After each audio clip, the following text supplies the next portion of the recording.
Esselamu Aleyküm, yurttaşlar, kadrlı abonatçılar, sağ mıslar, aman mıslar. Sizlere Xuda kalasa çıraylı bir cay orun tavuk koydum.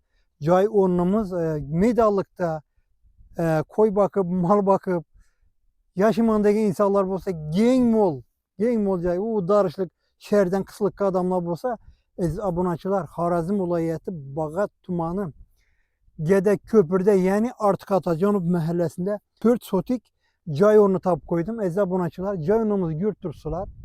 Cay ornumuz 4 sotikten ibaret. Vodaprod gel turttu. O göstiyeli. O tarafında görünemeyecek. Vodaprod gel turttu. Tok gelip turttu. Tok. Xuda kalasa. Bir de gazdan amma yok. Gazdan amma yok. Gazam arka köşelerinde gazam var. Abonatçılar, ekranda telefon rakamı koyamam. Cay ornunun igesini telefon rakamı. Cay Cay ornu şu igenin adında. Cay ornu şu igenin adında 4 sotik. Pulun 2 som dediğin adamlar buladan olsa 45 milyon dep turttu. 4 sotik cay ornunu 45 milyon dep turttu. Gelişesler, tartışaslar. Dım ona römesengizler, bizlerem çağırsanızlar, bizlerem alaşamızda, menem tartışamam. Xuda kalası elbette alıcı yallı bolamız. Sizlere faydalı boladı ümittemiz. Aytıp öttük.